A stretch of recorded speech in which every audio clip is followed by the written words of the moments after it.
उत्तर प्रदेश में जल्द ही पुजारियों और पुरोहितों को मानदेय मिलेगा।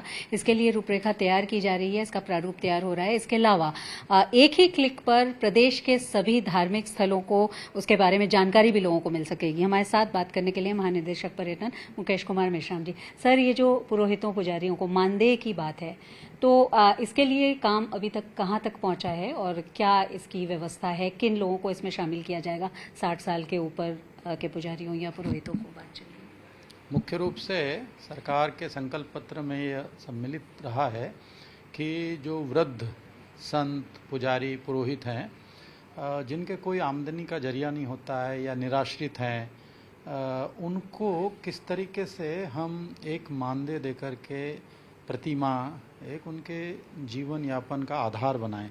इसके लिए एक कल्याण बोर्ड गठित किए जाने की योजना है, जिसका प्रस्तुतिकरण माननीय मुख्यमंत्री जी के समक्ष किया जा चुका है और कुछ उनके सुझाव और निर्देश जो प्राप्त हुए हैं उनको समाहित करके अब इस योजना को हम लोग आगे प्रस्तुत करेंगे और उसको फिर बढ़ा करके मूर्त रूप प्रदान करेंगे।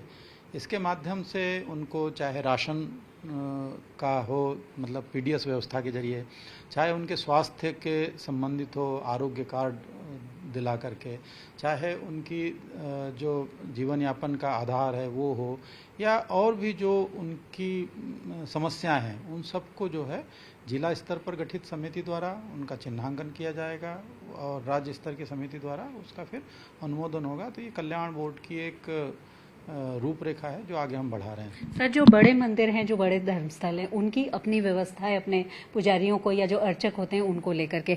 इसमें इस व्यवस्था में क्या जिले में जो और भी मंदिर हैं या जो शहरों में या जिलों में या गांव में होते हैं उनके भी पुजारियों को पुरोहितों को शामिल किया जाएगा? कोई रजिस्ट्रेशन कराना होगा या इसकी संख्या कितनी भी हो सकती है? देखिए, इसके लिए कोई बाध्यता तो है नहीं। कोई निराश्रित है, 60 वर्ष से अधिक है और इस तरीके का पेशा या इस तरीके के जो जीवन कर्म हैं उसमें वो पहले से लगा हुआ रहा है और अब उम्र दराज है या इतनी उम्र हो चुकी है कि अब उनके द्वारा ये सब संभव नहीं हो पा रहा है, कोई है नहीं देखभाल करने, जीवन यापन के साधन नहीं है, उन लोगों को कोई भी हो सकता है। सर, ये क्या मंदिरों के पुरोहितों को ही होगा या जैसे गुरुद्वारे होते हैं उनके भी अर्चक या किसी भी और जो पंथ हैं उनके भी लोगों के लिए? नहीं, मुख्य रूप से जो होता है जो सनातन धर्म, और सनातन धर्म को हम बृहद स्वरूप में देखते हैं। सनातन धर्म परंपरा को एक बड़े स्वरूप में यहाँ देखा जाता है, जिसमें हिंदू धर्म के अतिरिक्त जो है जैन, बौद्ध, सिख ये भी सम्मिलित होते हैं और बाकी तो कई सारी परंपराएं हैं, क्योंकि ये अपने आप में एक इस तरीके का मतलब धर्म है जिसमें भारत या भारतीयता के या यहाँ के जो सांस्कृतिक और धार्मिक क्रियाकलाप हैं उनसे जुड़े हुए या उनसे जुड़ी हुई परंपराओं से जो लोग आते हैं उन सब के लिए। सर, एक ही क्लिक पर सभी धर्मस्थलों की और मंदिरों की जानकारी भी मिल सकेगी। एक इस तरह से व्यवस्था तैयार हो रही है जिससे कि लोग जो आए उनको एक ही बार में सब कुछ पता चल जाए कि कहाँ जा सकते हैं, क्या पौराणिक मान्यताएं हैं, क्या इतिहास है। इसको लेकर भी क्या तैयारी हो चुकी है सर? देखिए, इंटीग्रेटेड टेम्पल इंफॉर्मेशन सिस्टम, अक्सर क्या होता है बहुत से लोगों को पता ही नहीं होता है कौन सा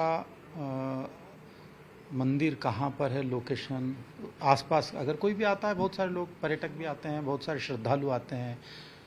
दूसरा जो है नई पीढ़ी को हम किस तरीके से अवगत कराएं कि कौन से ऐसे आयोजन हैं, मेले हैं, पर्व हैं, त्यौहार हैं या कोई ऐसे विशेष दिवस हैं, जैसे एकादशी आती है, जैसे पूर्णिमा आती है, अमावस्या होती है, चतुर्दशी होती है, ऐसे बहुत सारे अलग अलग दिन हैं, दिवस हैं, तय है। उस सब के अलग अलग पूजा पद्धतियाँ होती है, उस सब के लिए अलग अलग मान्यताएं होती है, उस सब की जानकारियाँ नहीं है।